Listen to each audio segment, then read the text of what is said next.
Oke ya? Oke. Udah ya? Oke, sip? Ya. Bismillahirrahmanirrahim. Ya, jadi Assalamualaikum warahmatullahi wabarakatuh. Waalaikumsalam. Salam sejahtera untuk kita semuanya. Di kesempatan sore hari ini, ya, sore ini jam berapa? Jam 3, ya. Saya secara pribadi dan kami secara keseluruhan itu mengaturkan terima kasih yang sebesar-besarnya khususnya kepada Bapak Kapolri, ya, Pak Sigit, ya, Kapolda Metro Jaya, Pak Karyoto, dan semua penyidiknya yang telah menjalankan tugas secara sangat profesional. Kenapa sangat profesional? Ya, karena saya tadi memang melakukan apa yang menjadi hak saya untuk menjawab pertanyaan-pertanyaan dalam undangan klarifikasi, dan alhamdulillah penyidiknya, saya nggak perlu sebut namanya ya, itu adalah juga melakukan sesuai dengan apa yang saya katakan. Jadi saya menjawab dengan detail semua apa yang ditanyakan sepanjang itu berhubungan dengan surat undangan yang diberikan kepada saya.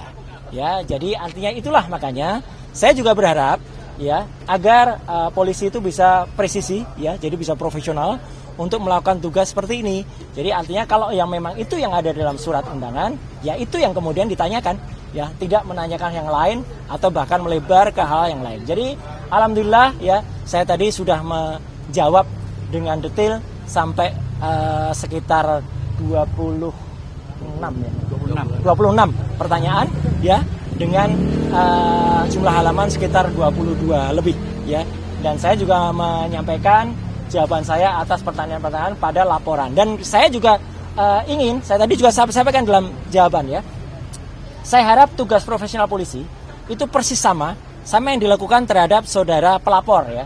Pelapor itu melaporkan belum ada yang terlapor gitu. Jadi melaporkan atau membuat laporan ini pada tanggal 30 April 2025 dan langsung terbit hari itu juga ya surat perintah penyelidikan pada tanggal yang sama. Ini luar biasa. Ya, kalau ini dilakukan untuk semua masyarakat tentu akan sangat senang karena laporan bisa cepat dan kemudian tegas, presisi langsung. Hari itu juga lapor ke SPKT, hari itu juga langsung buat BAP, hari itu juga kemudian terbit surat perintah penyelidikan dan bahkan undangan. Ya, jadi saya harapkan sikap itu juga ada pada semua pelaporan yang ada. Jadi jangan bedakan masyarakat yang ada. Jadi kami ini juga dengan cepat juga diberikan undangan klarifikasi, tapi juga kami juga cepat juga bisa diselesaikan karena kita sama-sama insya Allah kita mengerti hukum. Ya, kalau kita mengerti hukum ya begini. Jadi artinya apa yang ditanyakan, apa yang dijawab, saya tidak perlu menjawab apa yang tidak ditanyakan, apa yang tidak ada dalam surat. Itu aja saya kira. Konfirmasi Mas, ya. Pelapor di tanggal 30 itu siapa? Pelapor di tanggal 30 itu yang saya baca tadi itulah insinyur tulisannya gitu ya. Ya, Insinyur Haji Joko Widodo. Tadi yang digali oleh penyidik di dalam apa saja yang terkait dengan pelaporan itu artinya apa? Ya, 22 pelaporan itu banyak soal bagaimana dulu hidup saya, kisah saya. Ya, saya SD, SMP, SMA, ada ijazah semua ya, gitu. Ya, kemudian S1 UGM asli, S2 UGM asli, S3 UNJ asli, itu saja. Ada lah, jelaskan semua gitu. Dan kemudian apa profesi saya sekarang? Saya profesi sekarang sebagai konsultan telematika dan multimedia. Kemudian saya diminta menjelaskan apa itu telematika. Telematika adalah telekomunikasi, media dan informatika untuk bisa menganalisis. Jadi saya saintis ya, menganalisis secara independen segala hal yang berbau dengan suara, foto, video dan lain sebagainya. Bahkan saya juga diminta jadi menjelaskan perjalanan hidup saya. Ya saya jelaskan dulu saya sempat jadi dosen sekitar 8 tahun di UGM ya. Kemudian 10 tahun saya dosen di ISI, Institut Seni Indonesia. Kemudian saya sempat menjadi anggota KPI ya, Komisi Penyiaran Indonesia Daerah Istimewa Yogyakarta. Saya sempat juga masuk sebagai anggota DPR Komisi 1, komisi yang menangani undang-undang ITE, undang-undang keterbukaan informasi publik dan lain sebagainya. Dan kemudian saya sempat membantu Presiden SBY menjadi Menteri Pemuda dan Olahraga di tahun 2013-2014 dan saya kembali menjadi anggota DPR lagi sampai dengan tahun 2019 dan sekarang saya sebagai konsultan independen. Jadi selaku konsultan independen, saya independen. Ya, saya berhak melakukan apa yang menjadi tugas saya dan kemudian saya berhak menyampaikannya kepada masyarakat sepanjang dengan ilmu pengetahuan dan menjadi keterbukaan informasi publik. Itu aja yang ditanyakan tentang itu. Kemudian tentang ada beberapa hal yang lain yang ditanyakan, apakah soal video begini, saya hanya jawab singkat saja. Apakah itu ada pada surat laporan? tertanggal 26 Maret 2025. Ketika ditanyakan tidak terkait dengan itu, ya sudah, jangan tanya saya yang tidak ada kaitannya dengan itu. Ya, jadi kalau sama tidak ada itu, jadi lokus dan tempusnya tidak sama dengan apa yang ada pada surat undangan, ya sudah, itu tidak perlu dijawab. Ibaratnya kalau kita mengerjakan ujian, ya teman-teman semua, ya masyarakat, kita diminta untuk belajar tentang fisika. Ternyata nanti pertanyaannya soal kimia, ya jangan dijawab. Wong kita tugasnya adalah menjawab soal fisika. Jadi itu sama cerdasnya. Alhamdulillah tadi penyidik juga cerdas. Siapa? Jadi kalau Bapak tidak menjawab, saya tidak menolak jawaban. Tapi saya keberatan untuk jawab, ya sudah. Artinya clear semuanya. Kemudian itu ada poin-poin sehingga saya juga tidak menyiksa teman-teman untuk harus menunggu sampai tengah malam. Ya, saya juga tidak menyiksa penyidik dan pembuat laporan. Saya harapkan juga tidak menyiksa masyarakat. Ya, gitu. Dengan membuat laporan-laporan yang tidak ada gunanya atau tidak ada manfaatnya ya bagi seluruh masyarakat. Saya kira itu. Video yang tadi dipertanyakan video apa sih? Video yang tadi dipertanyakan ya karena saya nggak lihat lagi karena saya dipertanyakan nggak ada hubungannya dengan itu ya nggak perlu saya jawabkan. Oke. Itu. Ada pertanyaan lain mungkin yang substansi yang terkait Nggak dengan ada, materi? nggak ada karena video itu. Karena yang terkait dengan surat laporan itu ini harus jelas ya teman-teman. Jadi ini clear banget ya. Ini clear banget. Jadi LP itu ada pelapornya, tapi lucunya nggak ada terlapor. Sekali lagi ya. Tidak ada nama terlapor. Jadi untuk para kuasa hukum yang kemarin sudah nyebut-nyebut nama, inisial dan sebagainya, hentikan tindakan-tindakan seperti itu. Itu tidak bagus ya untuk masyarakat. Karena ternyata tidak ada terlapornya. Jadi kalau tidak ada terlapornya, saya nggak perlu jawab.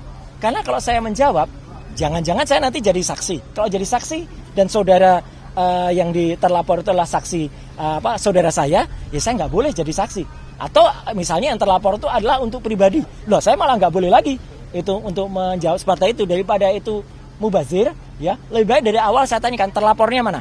Ya, ketika tidak ada terlapornya, ya sudah, saya senyum saja. Penyidik juga ngerti.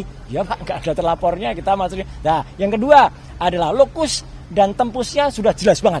Ya, terjadi di Jakarta Selatan hari nggak ada Rabunya, tapi tanggal 26 Maret 2025. Udah. Sepanjang tidak ada pertanyaan soal itu, ya nggak perlu kita jawab, ya, karena itu pertanyaannya menyangkut soal itu. Kemudian yang paling penting lagi, saya juga mempertanyakan, ini kan ada pasal, ya, di samping pasal 311, 310, 27 ayat A, ada juga pasal yang mau dimasukkan ke dalamnya, ya, pasal yang diselundupkan, saya nggak tahu menyelundupkan siapa, ya gitu. Itu pasal 32 dan 35 Undang-Undang ITE. Kebetulan dulu saya ikut merancang Undang-Undang ITE bersama teman-teman yang lain. Pasal itu tujuannya, sekali lagi saya ulangi, adalah untuk transaksi elektronik. Supaya Indonesia itu diselamatkan dari perdagangan internasional dan kita bisa ikut. Bukan pasal untuk mempidanakan orang. Jahat sekali kalau ada orang menggunakan pasal itu untuk mempidanakan seseorang. Kayak dulu kasus Mbak Prita Mulyansari. Jahat sekali. Ya, Omni Batavia waktu itu mempidanakan Mbak Prita gitu loh. Sama dengan ini, karena pasal itu ancamannya sangat tinggi. Dan pasal itu misalnya, saya kasih contoh, ada orang ya mentransfer 1 juta.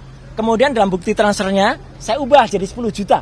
Itu saya bisa kena pasal itu di pasal 32. Ada orang memposting sebuah dokumen elektronik namanya ijazah misalnya. Dia katakan itu asli gitu.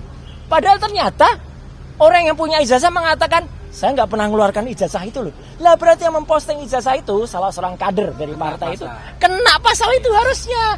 Justru itu ya kalau yang smart begitu. Jadi saya tadi tanya, dokumen elektroniknya mana? Belum ada Pak dokumen elektroniknya. Ya sudah. Kalau belum ada dokumen elektroniknya ya nggak usah diterima. Jadi saya tadi tidak minta berhenti. Tapi memang selesai pemeriksaannya. Selesai karena nggak ada lagi yang bisa ditanyakan. Ya, karena jawaban saya smart, sharp pada pertanyaan-pertanyaan yang harusnya ditanyakan. Dan penyidik sekali lagi anak buah Pak Kapolda dan juga anak buahnya Pak Kapolri menjalani tugas dengan baik. Dia juga nggak ngeyel, ya dia katakan oh iya Pak, baik Pak. Kalau profesional dan malah kita kasih kuliah tadi panjang kira ngobrol di dalam bagus sekali dan juga bagus. Jam 12 tadi saya diberi waktu untuk sholat zuhur, makan, sholat, kemudian juga hari ini begitu sudah selesai, ya selesai udah di print clear, semua sudah saya teken, tanda tangan, ya. Dan saya berharap hal yang sama terjadi pada teman-teman yang mungkin ikut diundang, ya. Saya harapkan mereka menjawab dengan sharp and clear and clean dan smart, gitu. Tadi next agenda kira-kira ada di Belum ada. ya. Belum ada. Karena selesai. Karena pemeriksaan saya selesai. Saya tidak minta berhenti atau dihentikan, tidak. Ya, Anda tahu teman-teman, saya alhamdulillah sehat walafiat, ya gitu jasmani, meskipun rohani saya tadi juga bilang di dalam. Saya rohani agak lihat ini apa ini pasal kok banyak sekali kayak gini. Ya, gitu. Jadi kita juga berhak menanyakan loh. Jadi teman-teman, kalau diundang itu jangan seperti tiba-tiba kita dituduh sesuatu yang nggak jelas pasalnya.